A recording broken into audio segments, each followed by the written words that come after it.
All right, folks. I've been dealing with some of the usual YouTube weirdness going on lately. They've been kind of censoring my channel, but and how they do it is they delist the channel. You can't find the videos that I'm doing. They just kind of disappear. You go to my channel, it says I've never made a video ever, and my live streams, none of them are ever up. There's been no channel activity ever since I started the channel, and which of course, that's bullshit. Anyway, apparently I'm striking a nerve. Damn it. Anyway, anybody that knows anybody or knows anything about what we do over here, and at freedomslips.com and revolution-radio.com. It's the same website. I just set up a separate domain because YouTube has blacklisted the link to freedomslips.com. You can't type it anywhere. If you type it, it just says you can't type that URL. So anyway, we're going to start out. This is Jason Van Tatenhove, who is a broadcaster over here with us, broadcast host with us here at freedomslips.com and with the Patriot Report, and we do his show occasionally here on the live stream as well, as long as we got everything organized well. Jason's going to be late on this show tonight. He's still up at the mountains training. He's about 2 hours out from getting home. We have Joe Rice will be with us. We have Tom Davis will be with us. All these people are ranchers and farmers and busy people, and they're taking time out of their day. And organizing this many people has not been an easy task for any day, but we're getting it done. Adrian Sewell, I think, is going to also be joining us. This old Marine will be joining us at some point. I'll be pulling people in as we go. But first, this interview with Michelle Fiore from Jason Van Tatenhove, Liberty Brothers. I'm going to run that first, and then I'll go ahead and call Joe, and we'll get started on this huge discussion of what the hell is going on. And I hope you guys were paying attention to what the hell was going on in Phoenix today and New York. It's just nuts, and that's why I titled this "America is on Fire." So let's wake up. There was this. I said it earlier in our chat. You can think about things in all kinds of different ways. You throw a carrot in boiling water, it goes in hard and comes out soft. You throw an egg in boiling water, it goes in fragile, comes out hard. But you throw coffee beans in boiling water, it changes the water itself. Be the coffee bean, folks. Let's get busy. So off we go.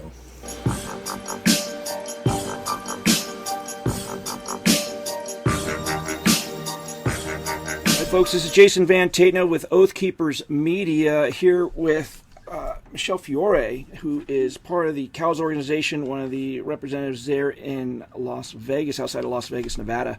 And thank you for joining us here on Oath Keepers Media. We got some really important stuff to talk about today. We've had a lot of things happening, and you've just been right there in the middle of the mix. First off, I want to start by saying thank you for doing everything you're doing. I honestly believe we've saved lives in what we've done with getting people out of the refuge and the part that COWS has played in that. And just there has been a silver lining to all of this, and that's that I truly believe lives are saved. So thanks for all you're doing. I definitely appreciate it. I know other people do as well. Thank you, Jason. There's so many of us, I have to tell you, including yourself and including the Oath Keepers, including everyone out there, that played a key role in this. The information, and as we get information out and as we make sure that none of our cowboys fall through the cracks, is very important. I will tell you, as we are interviewing and we're putting this out there on social media, that's truly what saved those four. Is if those four were not live streaming, I believe in my heart that they would have been dead. Absolutely.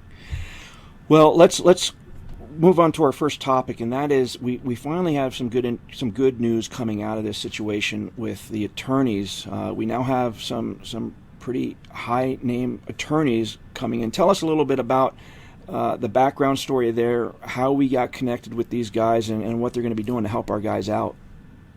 So a couple of weeks ago, because it takes a lot of coordinating, especially to get signatures from people that are detained behind bars. So a couple of weeks ago, I got a phone call from the president of one of our unions here, that is a national organization. And I thought to myself, I wonder what this is about, And so I met with him, and I'm very grateful that they are looking to step up to help our political captives, because they truly understand that they protest and understand when union teams protest. I mean, they'll stop traffic. They'll, it's kind of like a tough protest.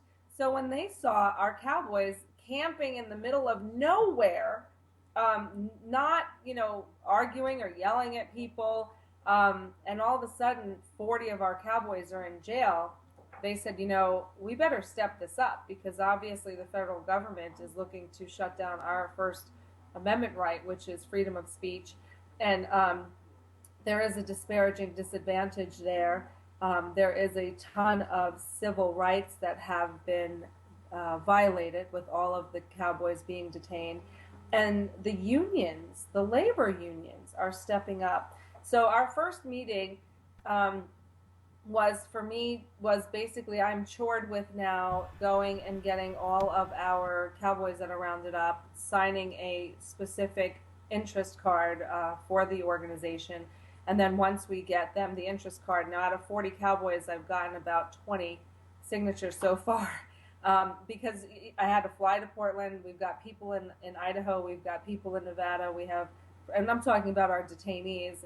So we have people everywhere. And so I'm trying to reach out to other people in other states that can go and do a paper pass. That's what it's called, a paper pass visit with our detainees, to have them sign it. And then, so right now, most of them have public defenders, and we don't want them letting any of their public defenders go. However, as we get into and closer to we need true criminal attorneys that can defend our Constitution and understand what's happening. So we have a few great people coming on board. I don't know if you guys are familiar with Larry Klayman. He's coming on board with Cliven. He did a whole bunch of work in the past with Judicial Watch. He has some famous cases out there. And Larry wasn't here on Thursday when they didn't release Cliven, because he was burying his dad in Florida. So there's a lot of people coming online. I met with a California attorney. I won't say his name yet because he's not on board, on last Thursday before I went to Portland last Friday, to give him the scenario of the case. And without a shadow of doubt, he sees that the federal government definitely does not act in a lawful manner, and he can definitely see the wrongdoings here. Well, that's good news. How can people, if they know these guys, if they've got contact with them and can do that paper pass, how can they get a hold of you and get plugged into that? Well, they can call me directly at my office, which is 702-210-8460. And again, it's 702-210-8460. They can call me, and then we can coordinate, because it's very difficult to constantly fly around, but it's not too difficult to get it done. So that's what I'll say. We have to get it done, and we have to get it done fast. Absolutely. Well, and to be clear, that's going to be free representation for them, right? They're not going to have to pay for that. So Tuesday, I go back and I meet with their board. I show them the cards that we have, and then from there, I've sent them some of the indictments that I was able to pull up, and then from there, they're looking at, I don't want to say unionizing the cowboys, but definitely pulling together to make sure that our voices as Americans are not shut down. Absolutely. All right. Well, let's move on. The cows have been in the press quite a bit lately, and not all of it is portraying things quite accurately. I was wondering if you could kind of talk about some of the bad presses that's been out there, and really let's shine the light of truth on it. Let's kind of let people know, because you guys have been instrumental in brokering peaceful resolution. You've really put your money where your mouth is, and we're there, boots on the ground. Even when you weren't there, you were plugged in and a part of it. Everyone may not know the behind the scenes workings, but I certainly do. And you guys have been there since day one. Let's talk a little bit about this demonization that's been happening. Of course, here at Oath Keepers, we're very used to that happening. We know that it's because you're doing some good work is really why they're targeting you. So tell us a little bit about that. So anytime anyone, Americans, and especially elected officials that actually have the capacity to write laws that will actually have consequences to unlawful law enforcement, we're going to get attacked. And that's basically, COWS, which is the Coalition of Western States, looks to represent the citizens across the nation. We're actually enrolling some Eastern legislators as well.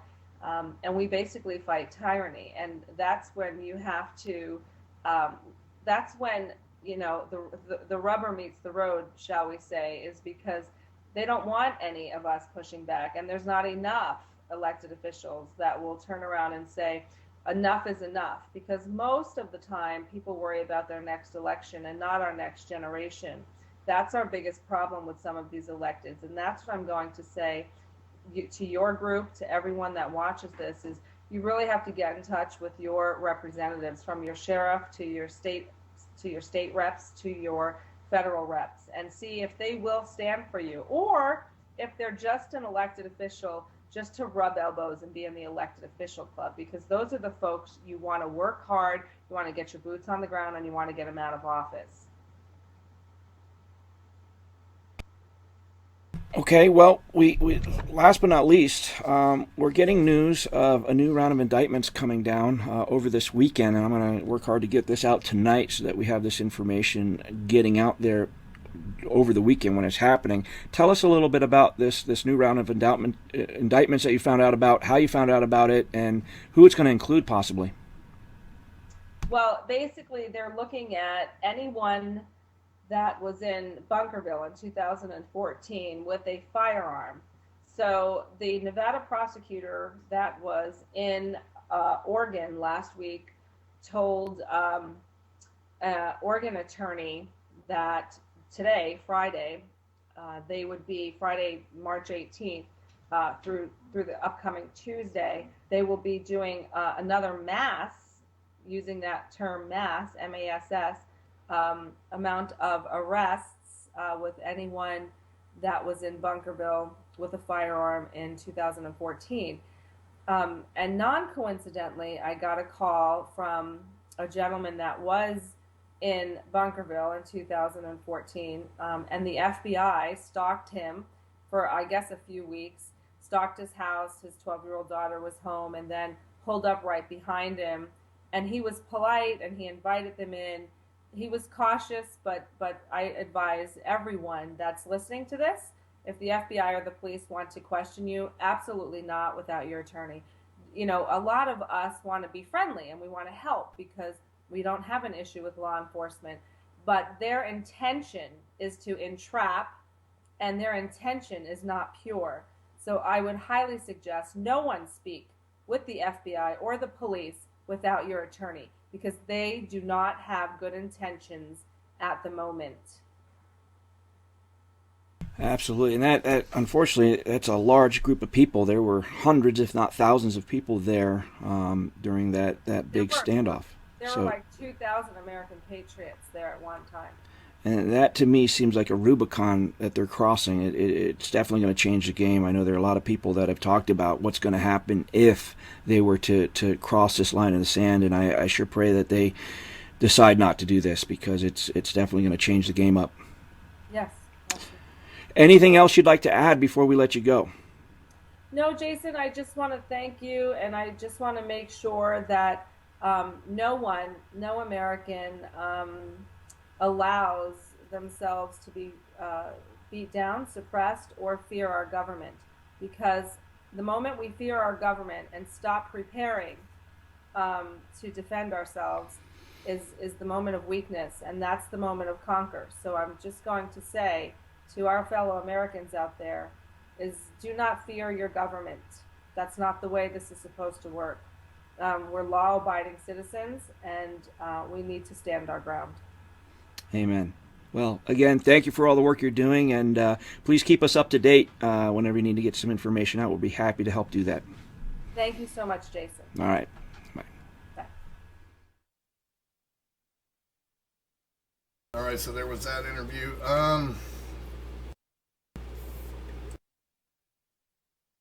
Give me about a second. I gotta get set up for this next show, or the rest of this show, as they say. I'll put this up there so we got some kind of video rolling in the midst of all this. Let's turn that down.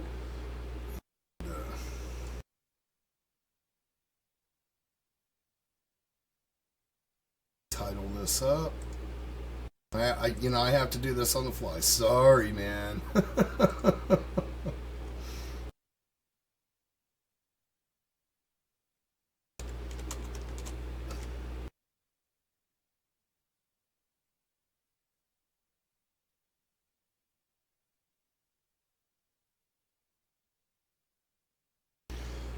All right, so anyway, I'm sure everybody saw what was going on today in Phoenix.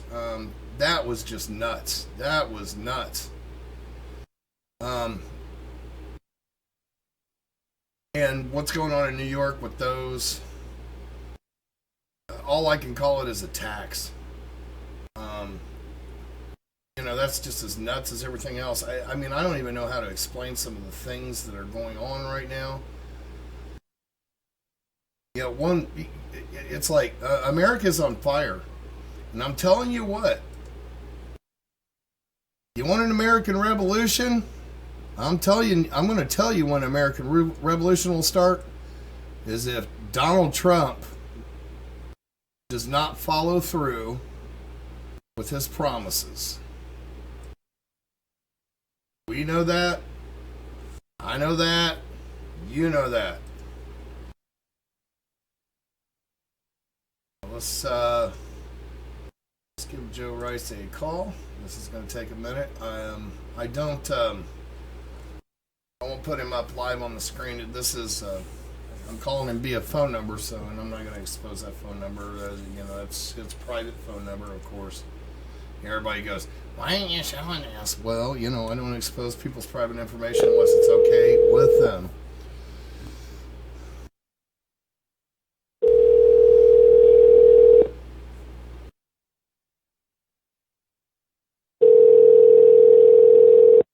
Hello. Hey Joe, how you doing? This is Nitehawk over here at Revolution Radio. How you doing tonight? Good. How you doing? Not too bad, I guess. It's been a really hectic day with this protest insanity in Phoenix. I was telling you about a little earlier on the phone, and New York, and that New York stuff could still turn violent. It's not looking like a real good party, but we kind of touched on something and earlier, but before we even get into that, for any of the listeners that don't know who Joseph Rice is, go ahead and let us know who you are and your affiliations, etc. I'm sorry, you broke up just a little bit on the last part of that. I apologize for that. Oh, no problem. What I was saying was for our listeners that might not know who you are, because new people are waking up all the time. Let everybody know who you are and your affiliations, PPN, 3%, all that kind of stuff, if you could. That way we can roll into this straight on. So. Yes, I'm one of the founders of the Pacific Patriot Network. I started and still am the county coordinator with Oath Keepers of Josephine County in Southern Oregon. And we had the Sugar Pine Mine operation take place here, where we had the two mine owners approach us last April, and they had a situation where the Bureau of Land Management had given them a cease and desist notice without any type of due process, directly violating their constitutional rights.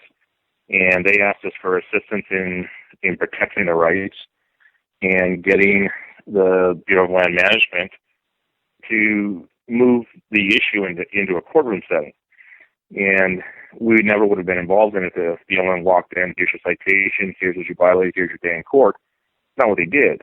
They came in and they said, you have to take all of your mining equipment off, you have to take down your cabin, you have to refurbish the mine to its original natural state. And that's not due process.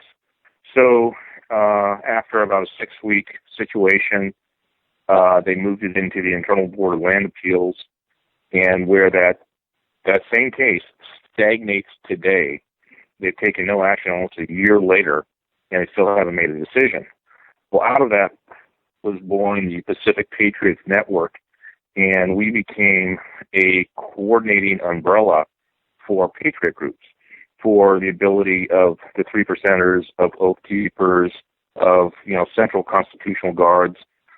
There's a Patrick Henry. We could all coordinate together and support each other in the patriot movement as these types of situations came about. Unfortunately, as we've now learned, it seems to be weekly occurrences. It's kind of amazing the amount of people that contact us weekly asking for assistance with land use issues. And it always comes down to a government agency or some individual that's exceeding their authority, abusing and violating constitutional rights. So that's kind of a little bit of where I come from and what we're doing. Well, yeah, exactly. I understand. Actually what's going on out west, as I see it, is the end game of what started. Excuse me. In the Midwest, I grew up a farmer in the Midwest, Indiana. I'm in Kentucky now. I'm still a farmer, but not doing the same kind of farming. I'm doing tobacco and small grain, just with 60 acres here. But I grew up on a huge farm. We had about 9,000 and something acres, I think, on one farm, and about 180 acres on another farm. And I was watching farmers. They started going down in the 70s. What they did, what they used the banks at that time, and the fairly decent going economy at that time, to take apart and destroy the family farm in the Midwest by loaning these people ridiculous amounts of money that they could have paid back if interest rates and stuff like that hadn't went into the roof. And then they started taking these farms, and then the Japanese were buying up the farms. So we saw most of the Midwest fall apart, as in the small family farm, over the 80s, launching stuff like Farm Aid and all that kind of stuff. And, all those were smaller family farms, stuff like that, anywhere from 60 to 500 to 1,000 acres or something like that. And now we see this going on in like hundreds of thousand acres hits out west now. And not just farms, but mines and everything else. I mean, what's your opinion on the timeline of this that really kind of starts back in the 70s with the banks? No, you're correct. We are seeing in the West, and I think you're correct. If you go west of the Mississippi, we've seen a march across the country to the West Coast where land use and more importantly, producers are under siege. And if you are a farmer and grow, if you're a rancher and produce beef, if you're a miner and produce metals, whatever it happens to be, timber workers producing timber products, the federal government at this point seems to be pushing the ability to access these natural resources, which the foundation of our nation has been built upon, out of reach of the common citizen and the community. If you look at the mine situation, they've gone after the individual miner. And it's a David and a Goliath type situation where, you've got the small miner that's got his plane, he goes out there, works it, makes whatever he makes, sells it, and he continues to do it again. The Constitution guarantees us that right, the pursuit of happiness. Doesn't guarantee we'll be happy, guarantees us the pursuit of it. If that's what the individuals choose to do, they need to be left alone. Let them do what they're doing. They're providing a service to our society. As we look at ranchers, the same thing. They graze cattle. They literally have taken land that was unusable. It couldn't be done for anything else, and they're using the forage on that land to feed cattle that goes to market and winds up on consumers' refrigerators and in restaurants. Timber products, the same issue. We used to cut timber, build America homes, wood products, but now we import our lumber. The resources sit here in the West untapped, unused. That is causing extreme economic strife and crisis in communities in the West, where you had generational ranchers, timber workers, miners. They no longer can work because that land has administratively been withdrawn. Here in Josephine County, a few months back, they withdrew 101,000 acres from mineral, complete mineral withdrawal. So that activity is no longer allowed on it. And now they have, over 1 million acre monument proposed in the same geographic area. I think what we're seeing is, if we look at our economy, we look at our banking, I believe these natural resources of the West are being used as collateralization for our national debt to overseas interest in banks. Yeah, actually, I worked with a whole bunch of people back when things were going down with the Bundy Ranch, and I really started digging into the BLM, and we all found that shell corporation that everybody knows about now that was that's based offshore, Puerto Rico, I think,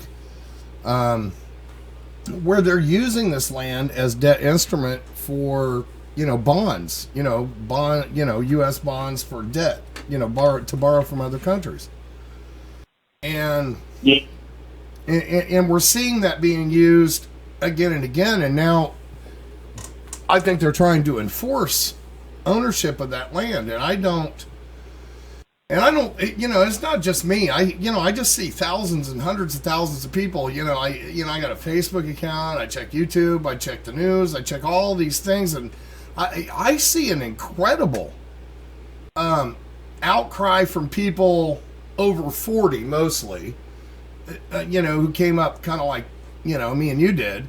I'm 50, I don't know how old you are, but I'm 52, or 51, going on 52. I grew up a little different than a lot of the people the younger groups we see now, the Occupies and all these people starting all this stupid strife and burning down cities. But we see this giant outcry from these people trying to figure out what the hell's going on, and they just can't, and so you got to take, it's like trying to screw a screw into a screw. Sometimes it's just not possible unless you really got to dig into the rabbit hole. And then when you go down that rabbit hole, they start buying you furniture. Well, if you look at what's going on right now, so you have, it was interesting. I did an interview a week and a half ago, or 2 weeks ago, with the Washington Post. And they live in Washington, D.C. The reporter was out, and they were trying to figure out what the issue is going on here in the West. Why are people so upset with the BLM? And so we started giving them examples of the BLM burning cabins. And the reporter didn't really believe it. He goes, well, why would they do that? I go, that's our question. Why would they do that? That's a mining claim that's been in existence for 30 years. Actually, the cabin now falls under protection of the Antiquities Act. Yet, under the cover of inclement weather, rain or snow, they'll go in and burn it to the ground because some land manager doesn't believe it should be on the landscape. Yet it's that miner's right to have the cabin there. So as we move through the discussion, they were having a hard time understanding why would the government do this. And then as we gave example after example, we realized they are doing it. What was enlightening to me is these issues out of the West are really a West issue. If you go west of the Mississippi, we deal with it. East of the Mississippi, where we have densities of population, they just don't understand it. They don't get it. They don't know why, and it makes no sense to them. Well, yeah, I have to. Yeah, I have to agree. You know, I live in Kentucky. I live in a rural community in which we're all pretty much farmers, and a lot of moonshiners around here, all that kind of stuff. But I'm up in the mountains, and it's like people don't think anybody's getting this. But I went into this is kind of a random story, but I went into the to the hardware or the lumber yard yesterday, and I went in to get, because I'm building these raised beds, wrapping them around my house, and I'm buying some wood, and we're going to my credit card, and I'm like, well, what happened to the swiper? And he's like, well, they want this thing for the chip. They're just trying to track everybody. And I get to talking to this guy, and it was amazing. This is just some guy that just goes, that you see people are starting to wake up and get aware. They just don't know where to go from there. And he's like, yeah, he's like, they're just trying to track everybody, and if they don't like you, they'll just drag you off into the woods and shoot you. And I'm like, and of course, anybody who knows me, I've been following this from day one in Oregon, and I'm like, well, what do you mean by that? He says, well, gosh, you need to wake up. Have you seen what the heck happened up in Oregon? And I'm like, oh my God. So other people are getting this. And they are. Talking with the Washington Post guy, I was explaining to him this is what's going on. He was starting to understand it, but he was having a difficult time accepting it because it just didn't make rational sense to him. And people are waking up, and he asked me an interesting question. He said, well, why do you think people are coming to you? And I said, well, that's pretty simple. Because the media, the mainstream media, the established media, has failed. They used to kind of, in a sense, be the watchdog of government. The Armuro days, the Walter Cronkite days, they used to go out and they did investigative, independent reports. They would take up the facts and they would put the facts out there and allow the American people to make a decision. And programs like yourselves and others are shifting to more of the mainstream media because they're more accurate. They cover a broader base. People are more involved with it. And so when you talk about it, and he got a little offended by it, but the reality is true. The reason people come to us, to the Pacific Patriot Network and other groups, is because they've attempted to go through what we are taught to be the proper channels, go to government, file a complaint, and they do nothing. Their action is to take no action. They ignore it. It doesn't stop the injustice. It doesn't stop that individual dealing with the frustration. And then they try and bring attention to it through the media.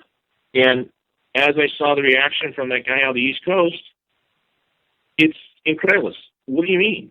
The government would never do that, but they are.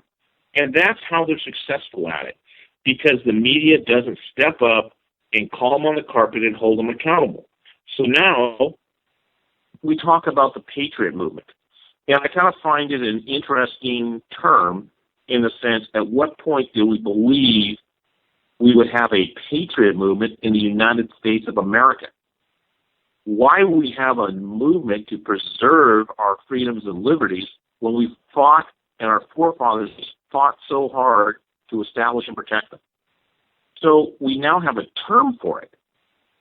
And this is where the mainstream media has absolutely failed, is they haven't held government accountable, and then people got together in groups, they aired the complaints, and they realized, my neighbor down the road at the other mine, or my ranch friend down the road at his ranch, or the timber crew down the road, we're all having the same issues.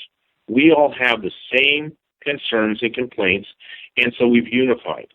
And in that unification, we have a stronger voice, and finally somebody started to listen to us. But it still wasn't through traditional means of redressing grievances of government. It was from taking action, from standing up and going, nope, you're not going to do that. The Constitution guarantees these rights. Even though you're talking about administrative rule, you must still be constitutional in nature. You don't get to come in, shut down somebody's mine, take and confiscate all their equipment without due process. That is a constitutional right and guarantee. And so that's where we've gotten. And as you say, people are starting to awaken. You're right. They're noticing this. Lavoy Finnegan being what I call executed, I extensively walked that kill site, and I don't use that word lightly. They did not employ police tactics there. They employed military tactics. That was a classic L-style ambush that they had set up at that roadblock. Oh, yeah, and it was, I have to agree, it was completely illegal. You know, it's well known, you know, because I was on the air at the time, and I called Lavoy when they were on their way to John Day, and Lavoy was busy driving, so he had Ryan Payne. He took the call, and I'm talking to Ryan. He thought I was a different Nighthawk, and you know, we were shooting this stuff, you know, shooting the shit back and forth, and then he puts Lavoy back on the phone once they got straightened out, and you know, they're driving down the road, and he's going like, well, we're headed up to John Day and all this, and then he goes, oh crap, I gotta go, there's something, and we just got cut off. And I tried to call him over and over again because I just thought we lost signal or something. And then a few hours later, you know, they came out with what happened, and it was wow. Yeah, it you know, they had improved fighting positions, and when I say where the roadblock was established, down from it, they had actually gone up into the tree line. They had cut and trimmed the branches of the trees to give them improved fields of fire, and used tree branches as rifle rests. Yeah, I saw that. Actually, we had Sherry, our reporter that was out there the whole time. She went up there and went and tromped through the snow that day and showed us that, you know, where they had been, you know, there was fresh cut limbs, you know, off of all the trees. And there was also, and she could, I wish to God she got the video, but she explained how there was places in a couple of trees, and she said there's like, it looked like they had been digging in the trees. And I'm like, well, hell, I know what those are. Those are boot cuts. Those are what you use to climb a tree and get up to get it in the tree sniper position. Well, and that's now evident because of the high-angle shot that went through the roof of the truck and blew out the window. You know, as everyone has watched, I'm sure the majority have watched that news conference, it was interesting and disturbing to see how they justified the employment of lethal force. And I started thinking to myself, in Oregon, you know, we had concealed carry rights. We're Second Amendment. So their premise was that because they suspected Lavoy was carrying a weapon, that authorized them to employ lethal force. And I thought about this. Now, in the video, there's no question he was adversarial with them. He was saying, shoot me here, put a bullet in me. But he also said he was just going up to see the sheriff. And he definitely was confrontational, but he never enacted any type of hostile action. He never pulled or brandished a weapon. He never threatened anybody. He never tried to run anybody over the vehicle. He pulled away from the traffic stop, and in doing so, you can hear them shooting at the vehicle. You can hear rounds bouncing off the truck. If you watch the early part of the vehicle when they're first stopped, when Ryan Payne sticks his head and hands out the window and quickly draws them in, that's because he was shot at. That kind of set the tone for where and the direction that was going. They already had some type of plan in place. No hostile action had been perpetuated, yet they initiated it. So as he drives away, they're fired upon, and psychologically in human behavior, you have that fight or flight emotion that kicks in. He accelerated again with arm. Now, you've probably also seen that they claimed, I believe it was 863 feet, that Lavoy could have seen the roadblock. and they engaged him with the rifle rounds, 3 of them, well prior to that. Now, when he was first being shot at with lethal force, that's been admitted so far, he had not brandished a weapon, had not tried to hurt, injure, or run over everybody, yet they still fired at him for pulling away from a traffic stop, as they claim. Well, There was a gentleman. Well, usually when they do a traffic stop, it's usually a marked police vehicle, right? Yes. You know, these were unmarked. I mean, why, you know, we seen in that video, they said, "Who are you?" And they had to actually say who they were. They never actually said who they were until they said, "Who are you?" Yes.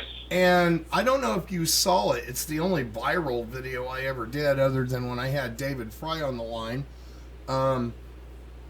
Was a video I did in which me and my wife, who is a seamstress, we went over this jacket picture they had with this firearm that was supposedly shoved in the pocket. And, you know, there's Photoshop work going on there. And also I've noticed that, you know, at first they were talking about this 9mm, and then they gave a serial number that tracked back to this stolen firearm, and then it changed. But that did not change until after they cleared the refuge, David Fry and that bunch, where they could go get the firearms that were actually there and then bring those firearms to use as evidence. We never saw any pictures or any kind of evidence until after the fact, after they got them off the refuge, because it was pretty apparent and clear that to anybody that those firearms were left there, because the sheriff at Grant County, who has told me and many others, he told them to come unarmed there. Now, Lavoy Finicum wore a shoulder holster. He wouldn't have shoved it in the inside part, you know, he wouldn't have ripped out the stitching of his jacket pocket and jammed it in there. And quite honestly, looking at the way they showed that in there, he very possibly could have shot himself trying to pull that out. It would have caught the hammer trying to pull that out. And we found all kind of Photoshop, you know, stuff going on there. Of course, I get trolled out on that by a few people, but most people see the same thing I'm seeing.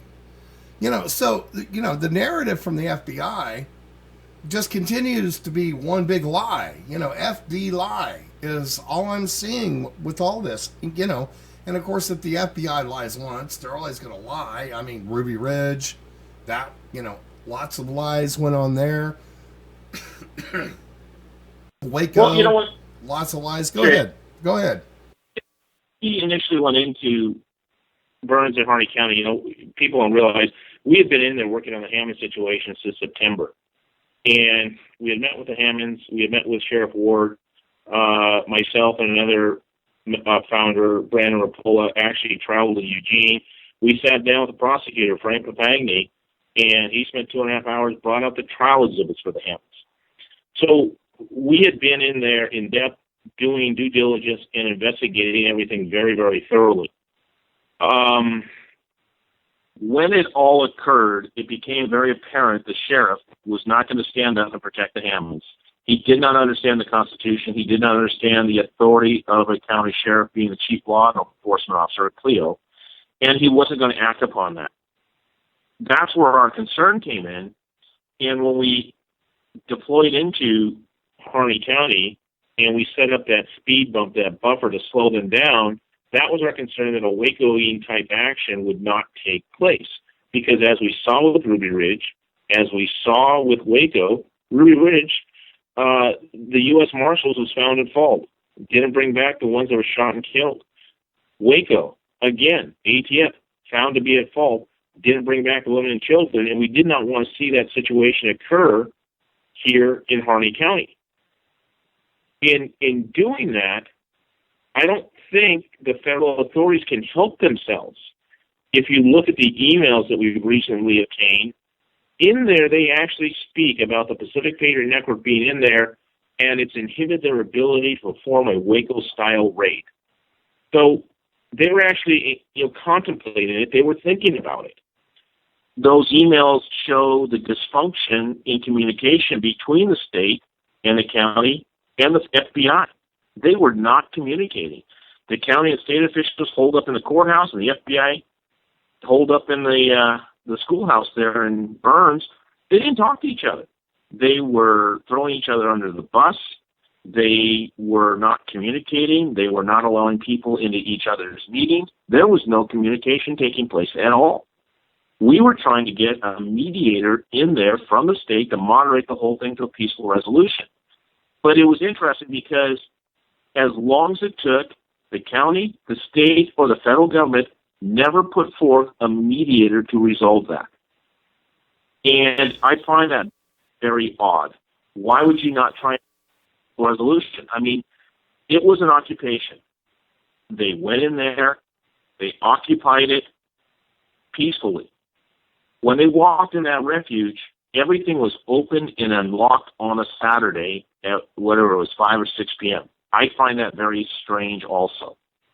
So they go on to that refuge, they occupied it, and they were making a statement. You know, the PPN did not agree with the way they did it.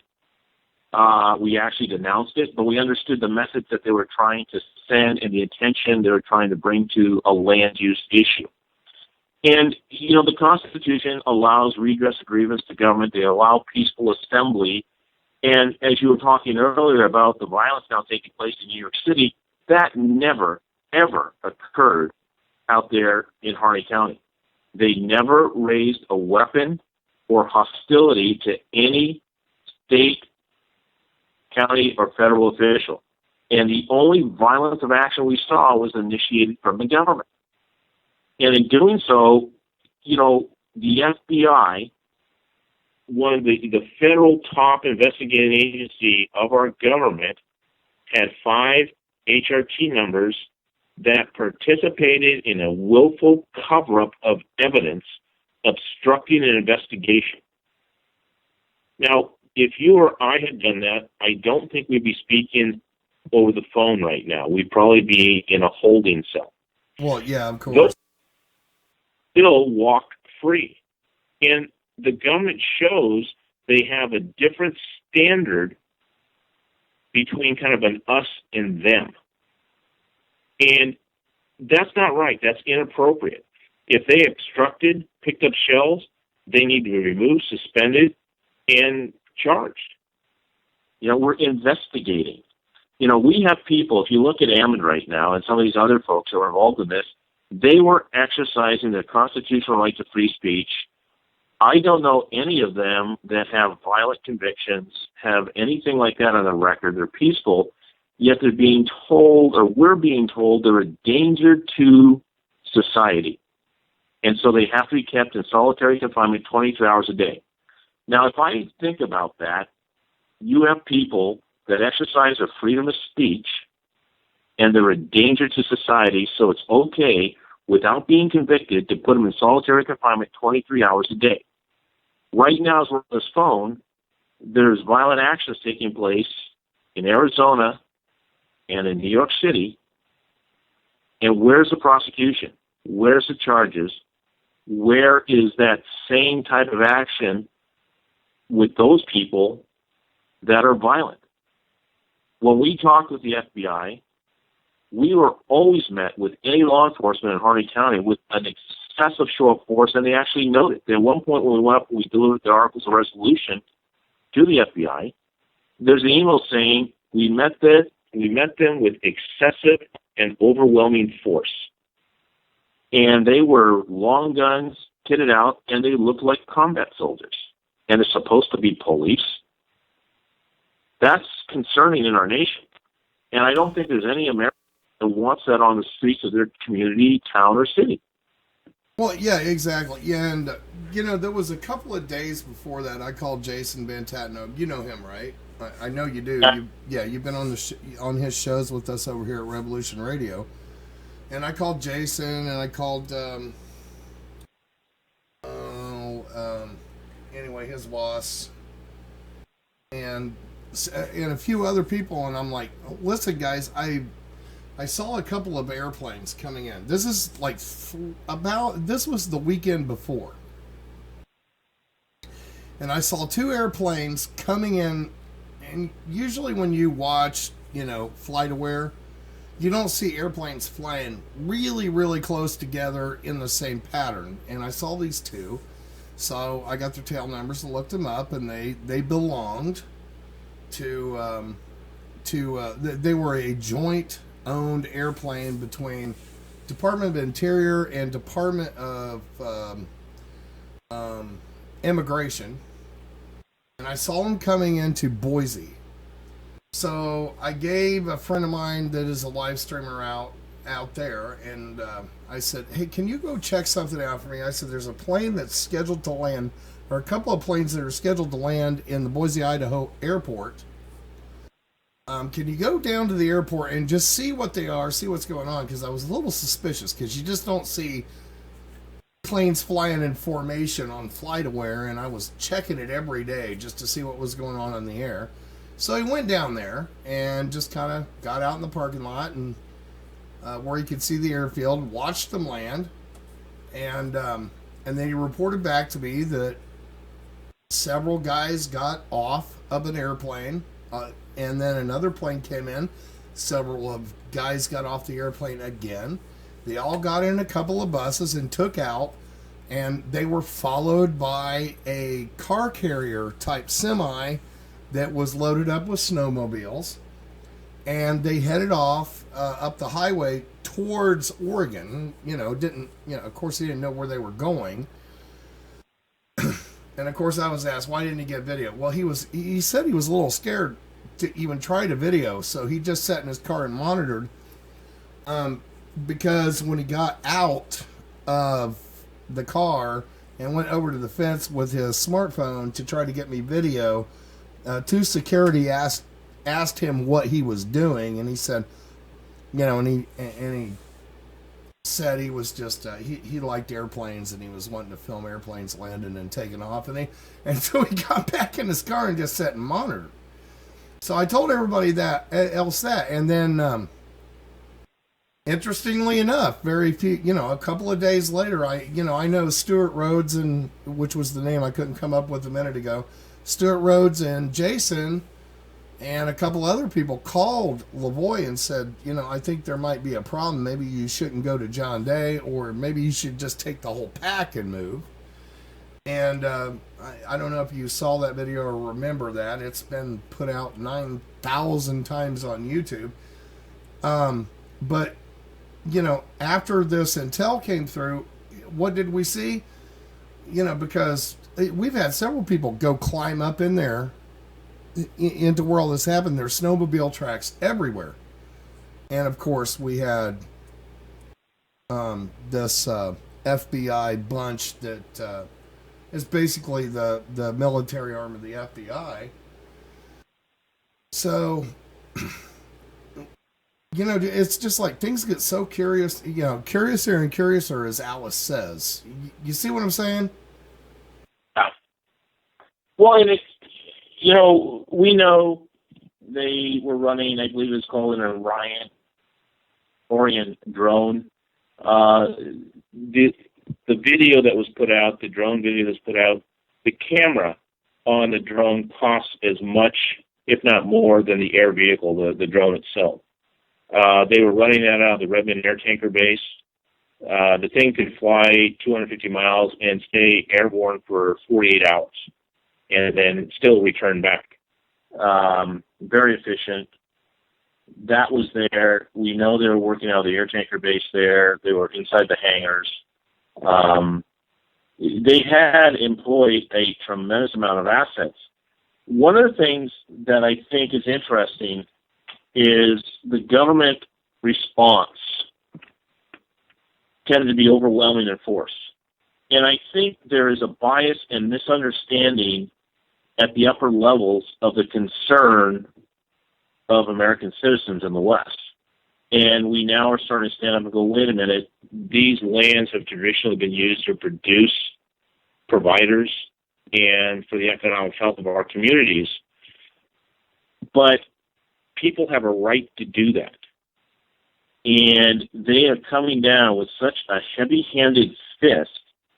It's intimidating. Its intent is to scare and threaten people from standing up for the right thing. And that's not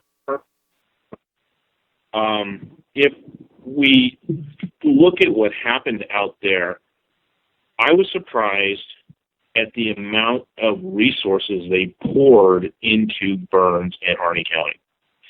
The Ammon and his crew and everything, yes, they did have weapons out there, but it was not a brandishing. It was not an overt carrying. There's a majority of them that I never saw with a weapon at all.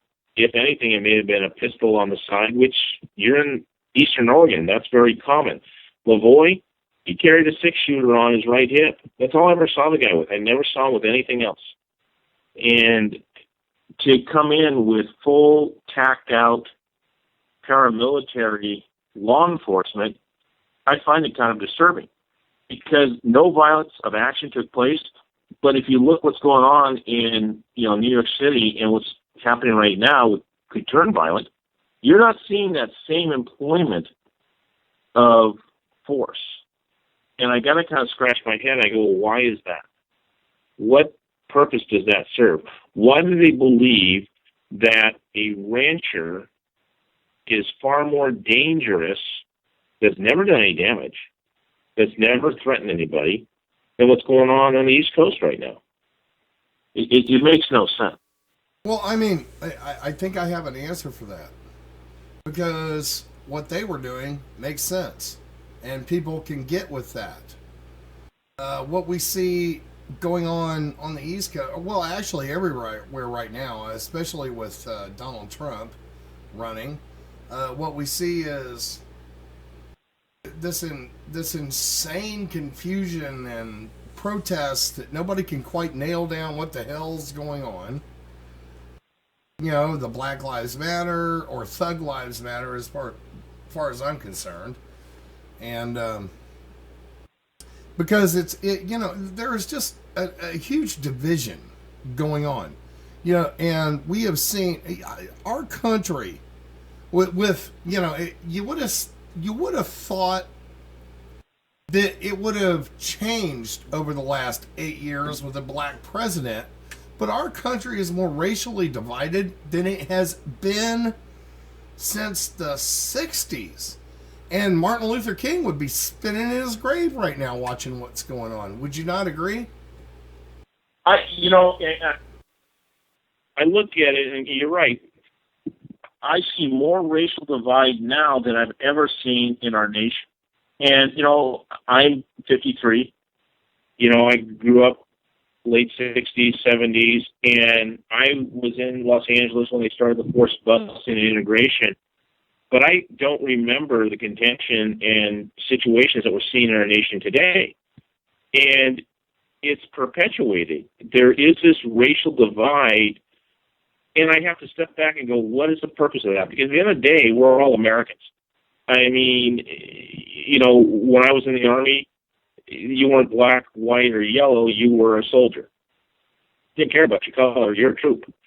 And we're coming out and we're seeing this division, and it seems to be supported by the administration and policy. And I have to wonder, is that intentional to stop unity?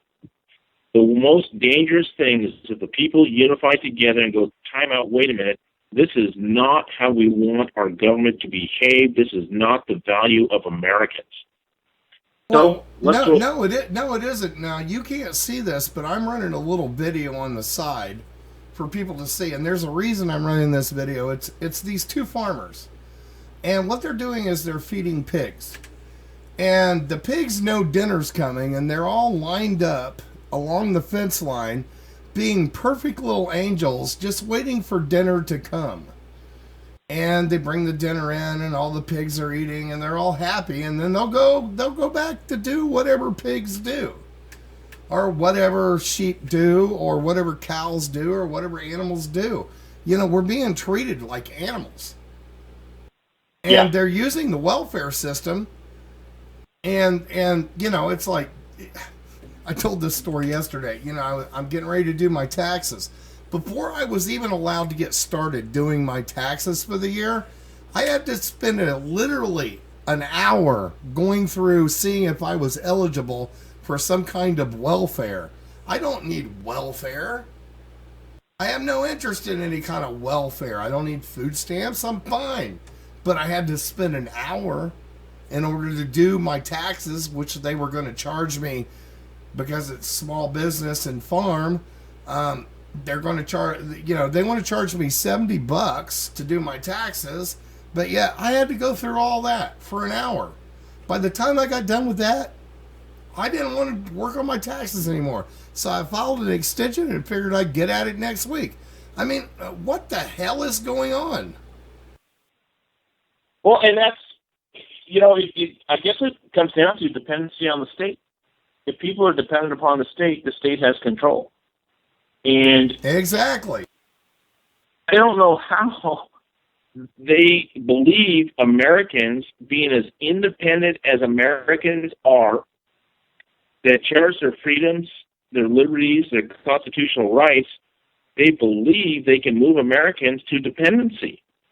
Because at the end of the day, you will always have what I believe to be the majority that will go, no, I'm okay. Just like you said, I don't need it. Leave me alone. And that's what people want. They want to live their lives peacefully and be left alone with a minimal amount of government intrusion.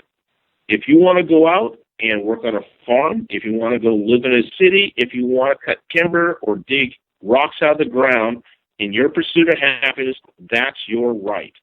And you should be left alone for doing it.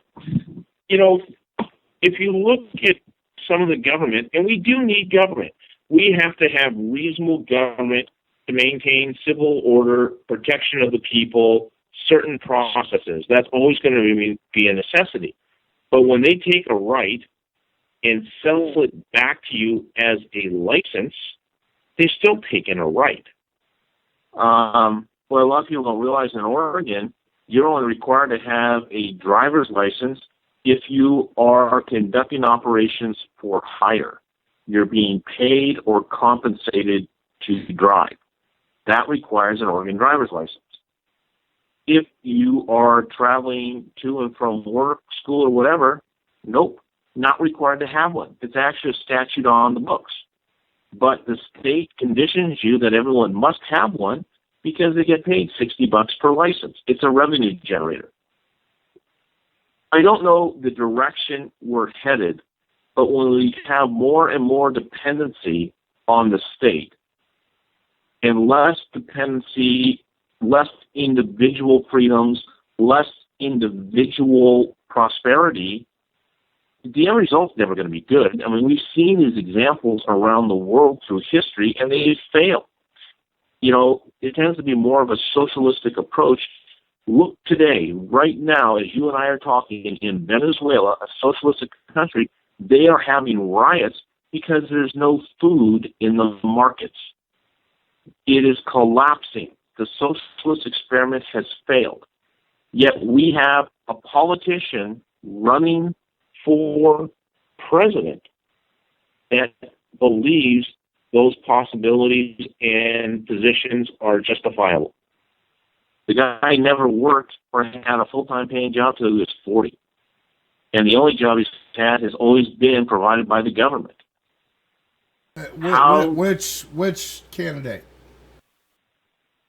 Sanders, Bernie Sanders. Oh, okay. I wasn't sure. I was just making sure. I'm a Trump supporter, so I'm a Trump supporter because he's not establishment, but I don't trust any of them anyway. So, well, if you look at the situation, he believes he should take from the prosperous and give to the less fortunate.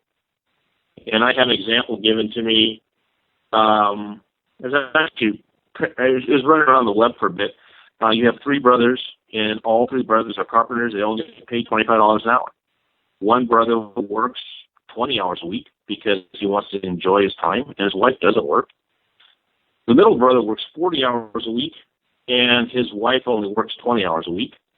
and the other brother works 60 hours a week, and his wife works full time. And they save their money. Well, they all buy houses of equal value on the same road, and they decide they want to put up a gate. And the gate's going to be $10,000. So the brother that's working 60 hours a week and his wife's working full time goes, well, that's easy. We're each 10 grand apiece. Well, the brother who's only worked 20 hours a week and his wife doesn't work goes, that's not fair. You have more money than I do. And expects him to pay more than him. And that's the problem. One guy chose to work hard, invest his time, all of them equal skill set. One worked harder than the other, and when it came down the road to bear equal responsibility, he goes, wait, you should pay more than me because I don't have it. That's not fair, and that's not right. But that's how socialism works. Well, yeah, of course. Hold on. I'm going to add rancher Tom Davis in Harney County is down from his horse farm. I'm going to add him, so you'll probably hear some ringing, okay? You there? You still there? Yes. Okay. Yeah, anyway. Well, I went and screwed up my call. Hold on a second. He's also going to join us. You know Tom Davis? I may have met him.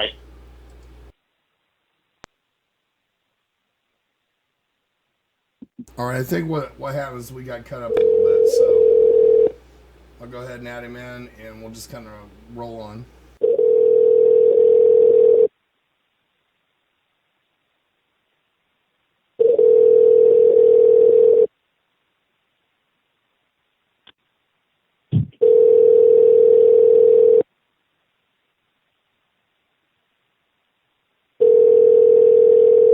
Been forwarded to an. Well, apparently has it. Anyway, go ahead and continue, Joe. He said he was down off the mountain, so I thought he was available. Anyway, go ahead.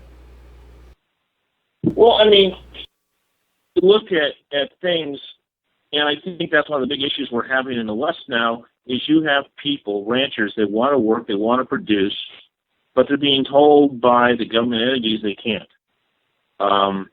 BLM recently, I think it was about a week and a half ago, a federal judge, which is actually a bright ray of hope, found BLM willfully conspired to deny a rancher his grazing allotments because he was asserting his water rights that had been passed down for 4 or 5 generations. And they were punitive in their actions by not allowing him grazing rights. And they actually went and solicited them to somebody else who had no authority to do. And the court came down, and the court said that they had conspired against this rancher to do that. Now, my question is, at what point does the court take the next step, and those employees within the agency that did that are arrested and charged with conspiracy? But we never seem to get to that point. They seem to conduct this action, and then they get a slap on the wrist like, you should not have done that, even though they've willfully broken the law. I mean, where are the prosecutors to hold them accountable? They're very quick to hold a rancher or a patriot or a common citizen accountable, but once within the federal agencies, they're very, very reluctant to do so, and they just don't seem to do it. Well, and yeah, exactly, and it seems like conspiracy is, every charge involved continues to be conspiracy of this, conspiracy of that. I just call that the pre-crime mentality, and I'm sure you would agree. But conspiracy did what? Yesterday, I guess they released Pete Santilli. He not to be free, but to head on down to Las Vegas. They got Cliven Bundy in chains, treating him like It's just ridiculous. This whole thing is ridiculous. You know, why did we not see any of this kind of action after Ferguson or Baltimore or any of the other things that happened? LA riots. We saw none of this. No, you're right. And this is that heavy hand. And we talk about conspiracy. We were talking to the attorneys, and they were painting this very broad brush. They conspired to prevent a federal official in the performance of their official duties. Now, my understanding is no federal employee ever attempted to go out to the refuge. They never interacted with any federal employee at the refuge. So what they're saying is a public refuge that is posted open from sunrise to sunset. The simple presence of them was enough to intimidate those people from coming out and doing their jobs. They never attempted to go do their jobs. They were never denied the opportunity to go do their jobs. But yet, these individuals are being charged with conspiracy to prevent. So, how is it now when a group of patriots shows up, say at the courthouse in Eugene, to protest Judge Aiken's decision to send the Hammonds back to prison, does that mean we could all be charged with conspiracy to prevent a federal official in the performance of their duties as Judge Aiken decides not to come into work that day because we've exercised our constitutional right to peaceful assembly and redress grievance to government? Well, actually, you know, not to interrupt you completely, but, you know, these charges are actually pretty much the same as getting in the way of a cop car and an ambulance driving down the road if you don't hear the siren and pull off to the side. Yeah. Now, the one thing I was told is when you say conspiracy, the preponderance of evidence the prosecution has to present is far less than if you said one of them had broken or vandalized or stolen something. You would have to prove without a reasonable doubt that they had done that type of a crime specifically. But when you say conspiracy, all you have to do is just show they thought about it. I mean, I think you'd be hard-pressed to find an American at some point that was pissed off with the government, like, I'm not going to pay my taxes, they asked for too much money. Or those idiots, they should be run out of office. You know, just because somebody thinks about it, that's now a conspiracy. And that's what they're doing. They're painting all this broad brush. And Well, you know, not only that, between, you know, if you go to FBI.gov/Portland and go in and look at the press releases between a couple of the Lavoie and everybody else's stuff, you'll see where they sentenced a guy to several years in prison over a Facebook post. Yeah, how does that happen? How does that happen when someone exercises their First Amendment right to go to prison for a Facebook post? What was the gentleman that was out in front of the courthouse and he was handing out leaflets that spoke and educated on jury nullification, and they arrested him and charged him with obstruction? He is handing out information and charged with obstruction. How does that happen? You tell me. I don't know. You know, it just seems to happen over and over again, but only to people like us. And and I don't mean to make that sound like, you know, people are going to, oh, he means only white people. Well, you know, I'm not white. And I'm not black. You know, my father was Syrian. My mother was Irish and American Indian. You know, so I'm not really considered, I probably wouldn't really be considered white. It doesn't matter. I'm just a human being, and I have opinions just like you do and everybody else does. And, you know, that always seems to be the contention is if we have this chat room that goes on over here at over here on our live stream, and people want to pick apart everything. It's like if you misspell something, that's a huge thing, or if you don't agree 100% with somebody else, that's a huge thing. How could we possibly get together when people cannot even get over, even grammar Nazis? Come on. You know what I'm saying? I kind of call the keyboard warrior phenomenon. People want to be part of something, and with the internet, technology, blogs, chat rooms, they get on there and they run and voice their opinion. And we've lost the ability to communicate. And a lot of times when people are doing that, that's good, but be constructive about it. Division in the Patriot movement serves no purpose at all. It just ensures that those that are trying to remove constitutional protected rights and liberties win. Unity and strength changes that. And until people are willing to come together and look and overlook the pettiness and that foolishness, the division is what they want.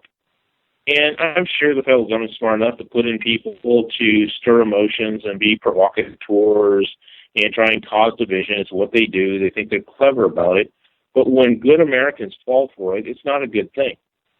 It says we the people, it doesn't say we the government.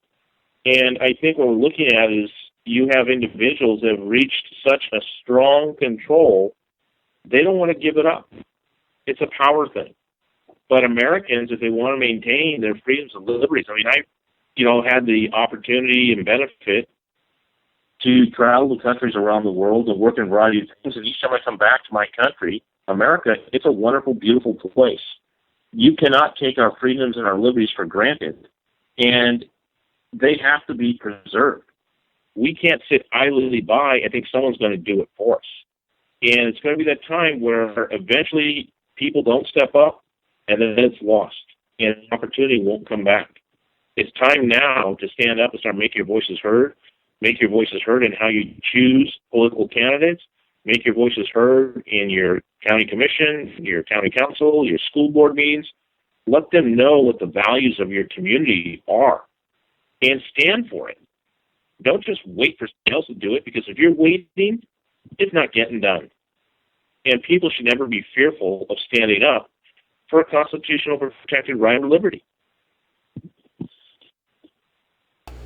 All right. Well, that is, I'll tell you what, Joe, I want to have you on as much as you'll be on. You have a lot of good things to say, and you're probably the best guest I've ever had.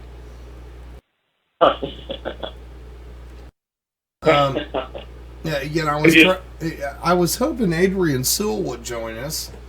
I lost his number in a file text. He wants to come in, and I'm not sure what's going on, but I'm trying to bring him in, and I can't bring him in because I don't have his number. Don't say it over here. I know you know it, but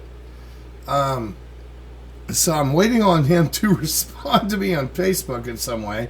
And he doesn't seem like a big Facebook guy. So, and Jason is still on the mountain doing training.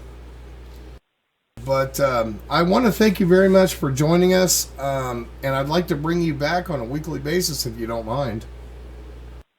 Yeah, sure. Yeah, do that. I have to get because there's a lot of things going. Pacific Patriot Network done out here. There's been an awakening, you said, and people are looking for organization. They're looking for leadership. They're looking for a way to get involved. And it's hard because we are so flooded with, can I get help? This is my situation. Right. It's not like the occasional phone call or email. It's every week. And this isn't just a small issue. This is a large systemic problem. Oh yeah, you know, And I get 1,000 emails a day that I go through. Some of them don't mean anything. Some of them end up in my spam, and it does get overwhelming. So now I'm going to move in. I'm going to ask you a couple of hard questions that might be, guys don't think I'm just trying to set anybody up. But what I'm trying to do, I want to ask you a couple of questions. First of all, they're getting ready to pass out a bunch of new indictments. All right, and there were a lot of people out there taking pictures of you, and there are a few in which you have a gun, and it seems that they just want to go after everybody that had a gun in Oregon or a gun at the Bundy Ranch, even though at the Bundy Ranch it's private property. You could like walk around with your, excuse my language, but your dick flopped over your shoulder. Doesn't matter. Is that worrying you at all or not? no, because what we've always done with the PPN is we've always done everything lawfully.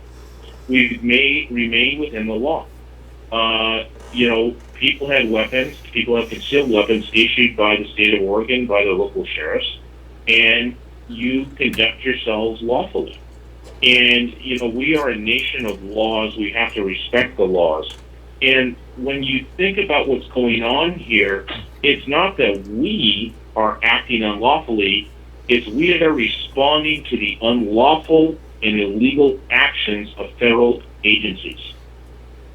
And that same agency is now utilizing and will the prosecutors to try and gain the upper ground. I believe when the majority of these trials take place, they're going to be found not guilty. We're seeing states now enter into jury nullification. And I think there's a point here, and this is a question I put out. These prosecutors, who's watching them? Who is conducting the oversight of them? How and where are their accountability for malicious prosecutions? Where's that? And the only way that's going to happen, Lincoln stated, the people are the masters of Congress and the courts. And if we, the people, sit idly by and we allow the courts to steamroll this stuff, we have failed our responsibility as Americans. It's our responsibility to take and make the time to write a letter, send an email, make a phone call, or show up at a protest or support rally. Strength in numbers. The one thing the prosecutor told me, online petitions take notice. They notice online petitions. And if they see people starting to assemble and unify for a cause, it causes them concern. So, we have done everything legally and lawfully. We never circumvented the law. And what we did is we walked up directly and forthright and stated our position, stated where we are and why we were there. We have that right to do that. Yeah, we definitely do. Okay, so next question. All right, so you know Brandon Curtis pretty well, right?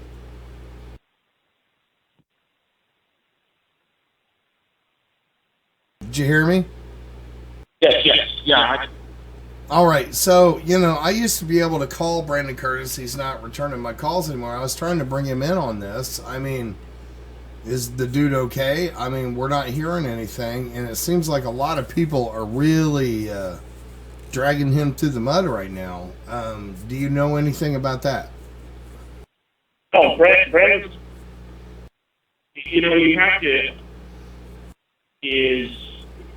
he has all the founders and business opportunities.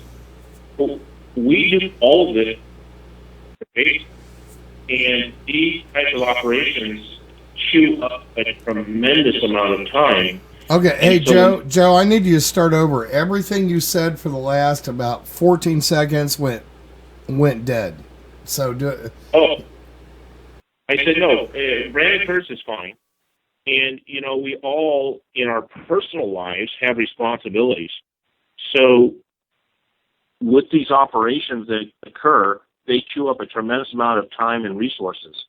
So when we all are able to return back to our personal lives, you're in major catch-up mode. When people say they're dragging him through the mud, I would be very suspect of that. Anyone that's willing to criticize somebody for standing up for somebody and trying to protect a right, and they're going to criticize, they're a false patriot. They're not true in nature. They're either upset, a small, cowardly person, or they're not looking at the big picture. They're supporting the federal government in its agenda. all right, yeah, I must agree. That was just, I just wanted to get your short opinion on that because, I don't even know why he won't answer my calls anymore. I don't know. Maybe he's just busy. So. During 3 or 4 times a day, in the last week and a half, I heard from him once through a text 2 days ago. Not overly concerning to me. I know he's very busy catching up. All right, so there you go, folks. So all the people, talking shit and dragging, him through the mud is, well, that's why. He's busy. Some of us are busy out here. It's like, I'm able to do this every day right now for 4 or 5 hours because we're still waiting for spring to come. But this isn't going to be endless because, I got a farm to run and, in a few, I'd say in a week or two, I'm not going to be able to do this every day. I'm going to be busy doing farm stuff. And, because we all have our personal lives to deal with. People forget that we have personal lives that we do. Things that we do. What you need to understand is he had 4 of his guys in the Idaho 3% were arrested. And I believe 2 of them were senior leaderships. So he is working with that situation and their families. I mean, people have to understand is Eric Parker was arrested. Well, Eric Parker's earning ability to provide for his family, pay his mortgage, put food on the table ended. His family still has to be taken care of. And I've seen a lot of people wanting to donate to legal funds, wanting to put money in their bank accounts while they're incarcerated, but I haven't seen much going on. How are the families surviving? How are the families putting food on the table? How are the families covering their bills and paying the mortgage? And I know Brandon Curtis has been focused on making sure the Idaho 3%ers that were arrested for staking a stand at Bunday, their families are being taken care of. So if they don't return your phone call right away, you might want to put that on the back burner and think about that. Yeah, exactly. Yeah, that's fine.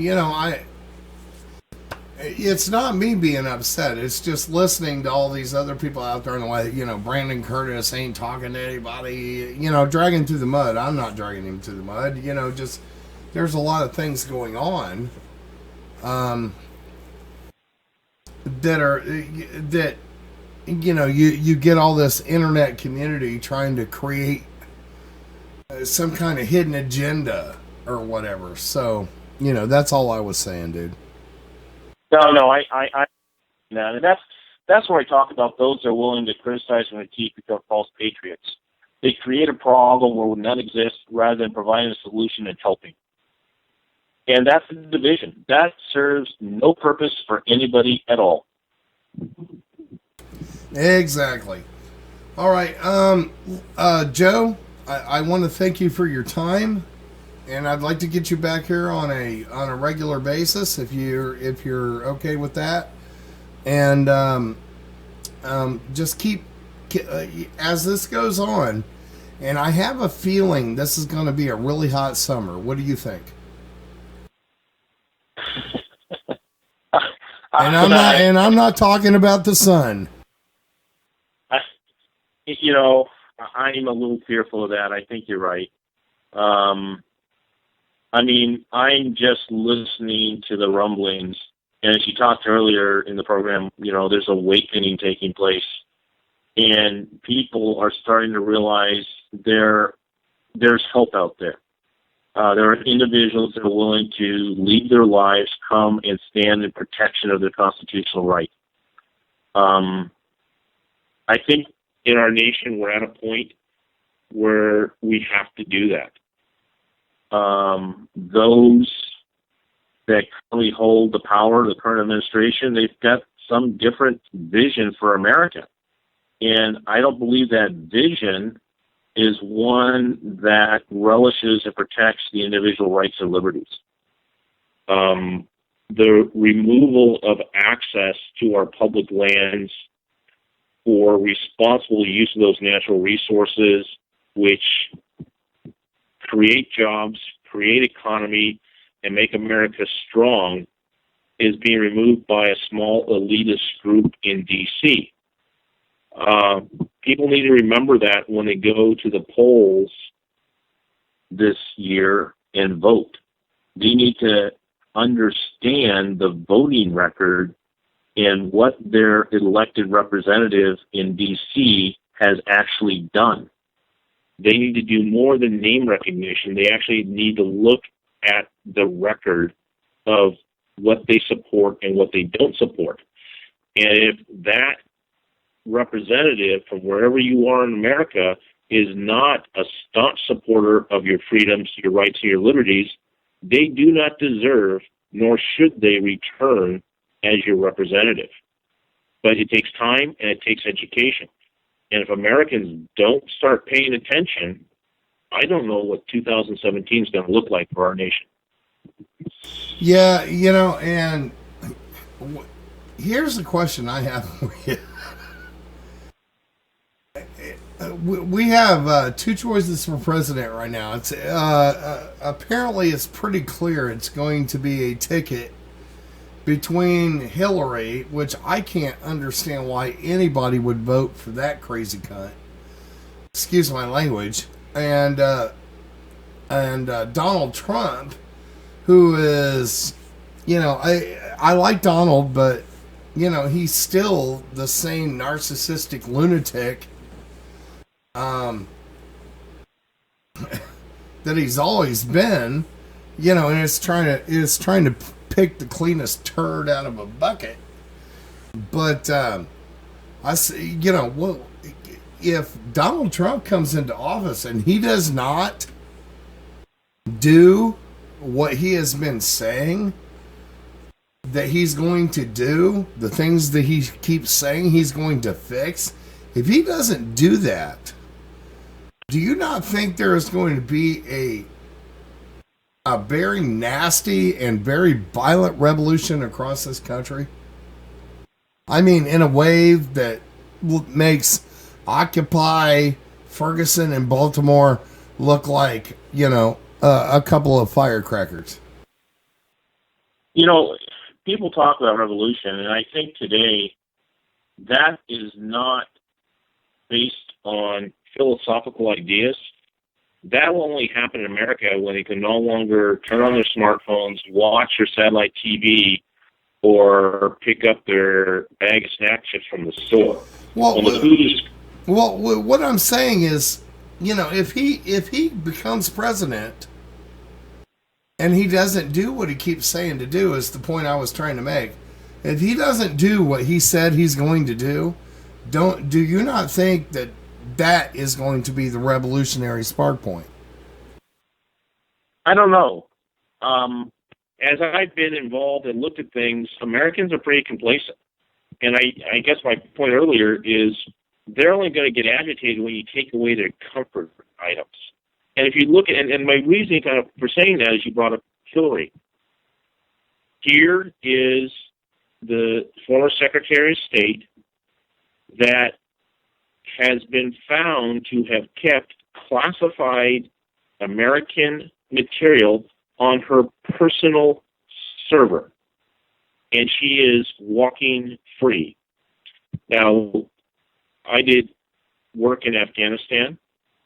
We handled confidential and classified documents in our work. And if you or I or anybody had handled classified material in that manner, we would, in this phone conversation, we would be in prison. So when you talk about the spark, how can Americans sit by and tolerate the former Secretary of State openly admitting that she never kept classified? The investigation found that she did keep classified material in violation of a number of federal laws and still walks free. So if we're not putting a criminal in prison for that, what are we doing? I don't know. You tell me. I mean, that's the thing. Where's the outrage from America about her putting our security at stake? Her keeping classified documents on her personal server put American lives at risk, put our nation's security at risk when she was arrogant enough to circumvent security document protocols. And it makes no sense. We, as Americans, are like, oh, okay, no one's done anything about it, so I guess it's not that serious. We should be screaming and yelling and demanding the Department of Justice charge and indict. But, hey, it's an election year, and it's not happening. Do you not think that's coming out of the current administration? There's probably been direction. Well, yeah, I mean, even if she gets elected, her entire presidency will be nothing but, like what happened with Bill Clinton. It'll be nothing but this after that, after this, after that. And I still find it rather odd that the United States paid more money to investigate Bill Clinton's blowjob than, excuse my language, but still, it's true. They spent more money investigating Bill Clinton's blowjob than the 9/11 Commission. Yeah. I mean, you said something interesting, is she's elected president. Think about the Americans that would vote for her knowing she committed a crime. Is that not an endorsement of lawless behavior? Well, of course it is. So where's the education of those Americans? Where do they care about their nation that they're willing to put really a criminal in the White House? What does that say about us as a people? What does that say that we don't care or have enough respect for ourselves individually, our nation, to put that type of representation in the White House? Well, I don't think anybody in their right mind would elect her anyway. And then we got the left wing, which is, they kind of get her, but, they want to vote for Bernie, which is, okay, give everything to everybody for free. Give me a break. Come on. I mean, seriously? Honestly, I in my opinion, I do not understand why some people hate people who work their ass off and make some money so bad. You can get your ass out of bed and go to get a job and do some work. I don't live uncomfortably, but I'm not rich. But I have worked my ass off all my life. I have everything I need. There's nothing, unless I just want to buy something that is that I don't need, which is extremely not often. But I got everything I need. I grow my own food, or most of it, and can it and all that kind of stuff. I could sit here I could sit here literally on my ass and do nothing for 3 years and never go to the grocery store unless I need milk, eggs, or bread. And I can make my own bread, and I got enough flour for that. But quite honestly, who else does that? Not many people. And so we're all trying to wake people up and get people organized, get people to try to move in some kind of forward movement to, not just to wake up, but to get out of bed. That's my thing.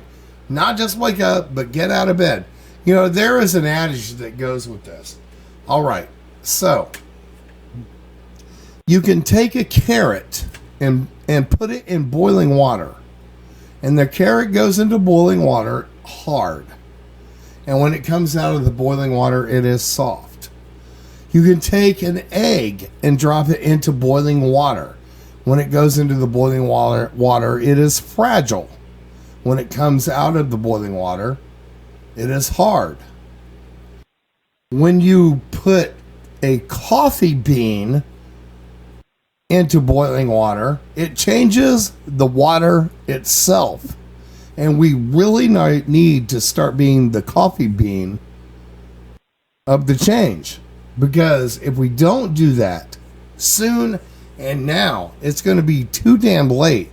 Because we as a people, and not just in America, but all over the world, are just now starting to wake up into a situation and realizing this situation. And it's almost freaking too late. Go ahead. No, I mean, you're right, and it's awakening, but it's happening. People are realizing it. You can look through history, you can look at different nations and regimes around the world, and you can see the same thing taking place. Americans tend to have a little bit of an arrogance that we'll be okay here. It will never happen to us. And then we had 9/11. That was a little bit of an awakening and worked for a couple, 3 years, but we're back at it again.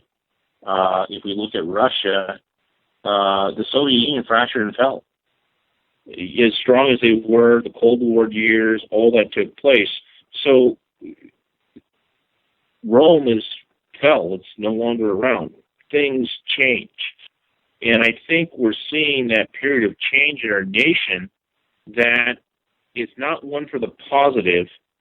It would be one that we will no longer recognize what our country used to be, what our founders intended it to be. And if we look and study the writings of our founding fathers, and we look at their vision, and I talk about vision specifically because they had an idea.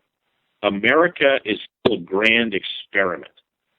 We are a nation, a democratic republic.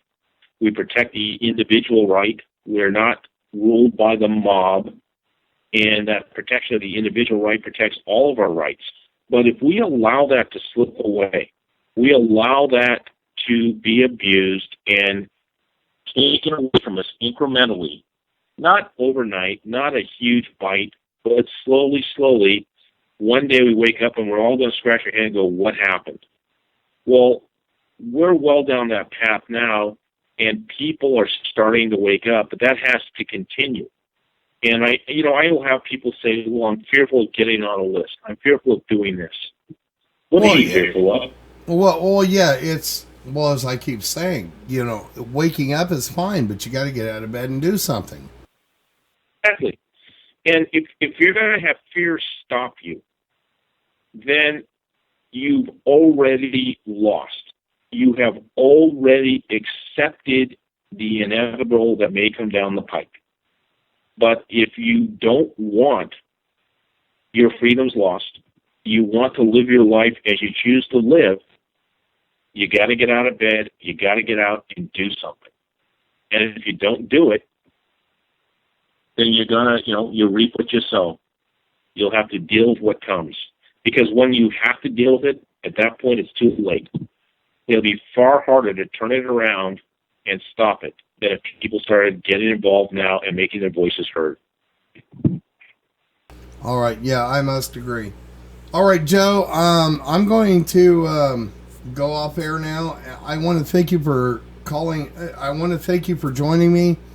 I had a bunch of other people that were supposed to come in, and they all stood me up. But that happens. But honestly, you did it all, and we really didn't need the other people. And I would like to schedule, if you have the time and opportunity, a weekly show with you if you can. Sure. Let's do it, just move forward here. All right. I sent you a friend request on Facebook. It looks like you don't use it a lot, but it is there. And Okay. so anyway, give me an ad, and when I get ready to do this again, we'll get going. Okay. Sure. Thank you for the opportunity. Hey, no problem, man. This was an amazing show, and the listeners feel the same. Okay. All right. Good night. Good night, sir. You have a good night. Sure. Bye.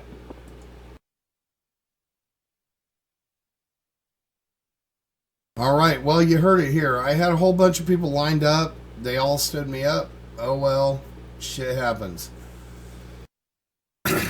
But Joe Rice was here, and I hope you guys got the gist of that. Actually, we didn't need all the other people. And quite honestly, it's time, as I said, to, getting woke up is one thing, but you got to get out of bed and do something. And you can do it local. You don't have to do some kind of national crazy thing. Go do things local.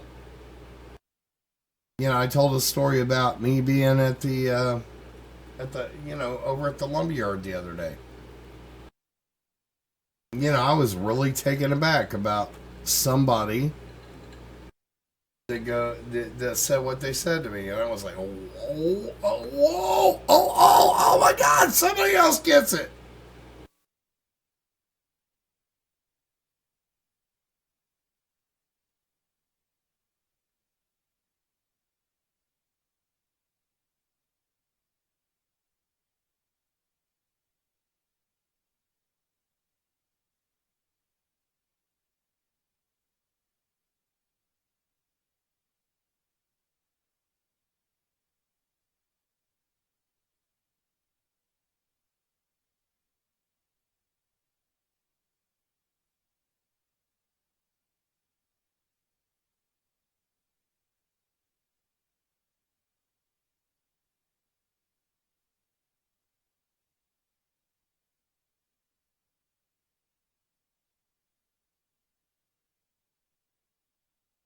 Not ever occupy a position of authority. All right, I was looking for Adrian Now, Silly, never called in. Fortunately but I'm for me, go ahead. there is a very... I'm going to go ahead and bring this up and turn on the audio and wait and see if we get any calls from there.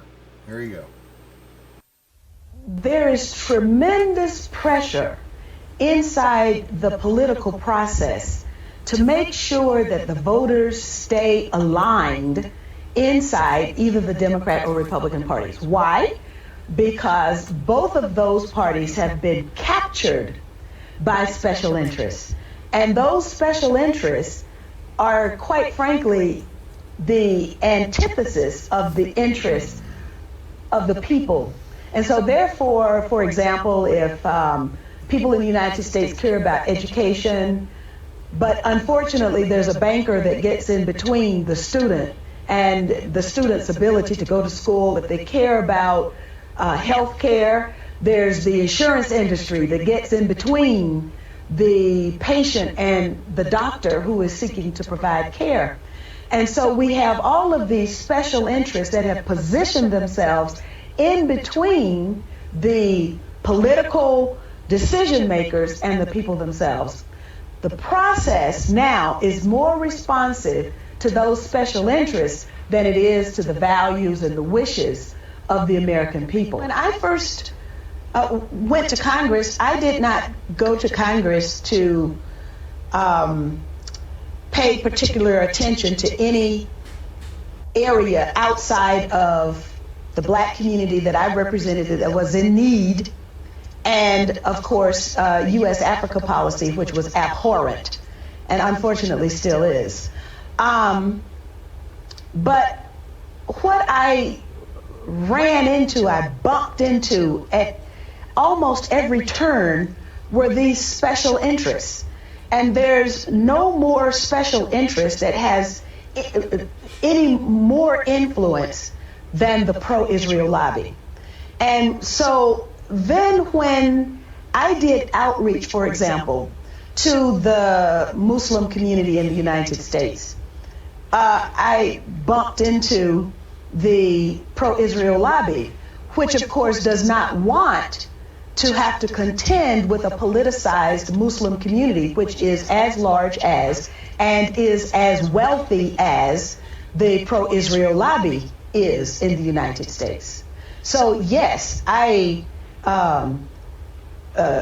first-handedly and also frontally was assaulted by the presence of the pro-Israel lobby to such an extent. Physically assaulted? Well, politically assaulted, okay, to such an extent that my father had to ask the question publicly, what does Stone Mountain, Georgia have to do with Israel? What I was doing was servicing the needs of my constituents. And I was not allowed to do that because I did not toe the line on U.S. policy for Israel. What line is that they wanted? Were you told directly that you had to toe a line, or explain that to me? Well, every candidate for Congress at that time had a pledge. They were given a pledge to sign. And I was new on the scene. And so the pledge had Jerusalem as the capital city, the military superiority of Israel. American Congress people have to sign this pledge. Yes, you sign the pledge. If you don't sign the pledge, you don't get money. So, for example, it was almost like water torture for me. My parents observed this. I would get a call, and the person on the other end of the phone would say, I want to do a fundraiser for you. And then we would get into the planning. I would get really excited because, of course, you have to have money in order to run a campaign. And then 2 weeks, 3 weeks into the planning, they would say, did you sign the pledge? And then I would say, no, I didn't sign the pledge. And then my fundraiser would go kaput. I made it public. This probably nobody had said anything about it. But I made it public, and then, the excuse was, well, those were just overzealous advocates for Israel. So then the tactic changed. And but this is what is done for 535 members of the United States Congress. 100 senators, 435 members of the House of Representatives have to now write a paragraph, which basically says the same thing. So it's not a pledge, but it's a paragraph, and you post it, and, there are these forums you have to go to at the synagogues or whatever. And then, if you don't perform appropriately, then you don't get money to run your campaign. The problem is that it requires an awful lot of money to run a campaign. And whether it's a woman's organization, an environmental organization, people can read about this on the internet if they're interested. If you go to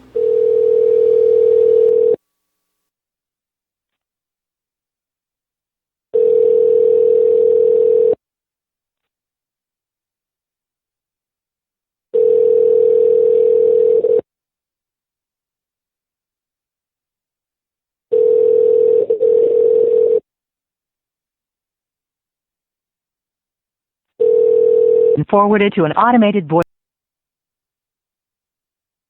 All right. gruff, gruff, gruff. And all these people all set up for this show, and now none of them are answering the damn phones. Oh well. Shit happens.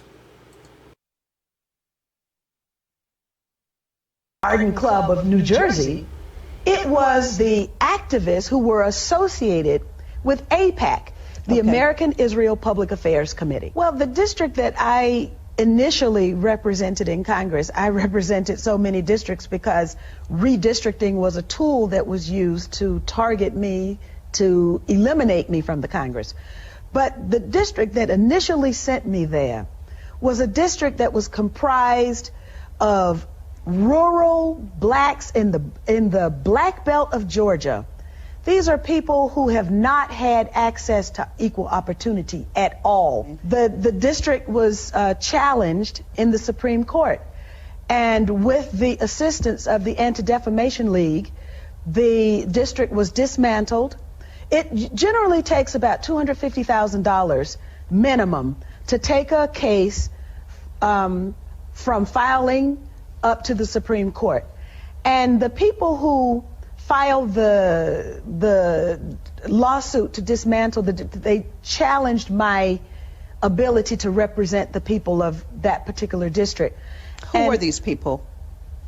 Well, actually, interestingly, there were 5 white citizens, one of whom had been the white male candidate that I defeated in the Democratic primary. And they were aided and abetted by the Anti-Defamation League. And when the case arrived at the Supreme Court, interestingly, on the same day as an environmental case, the spotted owl case, the Supreme Court decided that the habitat for the spotted owl should be protected, but that the black voters in that district could have no protection. And so the district was dismantled. Well, I have, because of the notoriety about me telling my story, and then, of course, the public positions that I've taken supporting the human rights aspirations, the legitimate rights and the aspirations of the Palestinian people, I have... All right, I'm going to cut this now and then come back because I want the Joe Rice interview in its own unfettered way. I'll go probably clean this off of the end of it and repost it anyway. But so anyway, stand by. We'll be back in about 5 minutes and start taking calls. So don't get lost. We're going to start taking calls. You got something to say? You can call in and say it.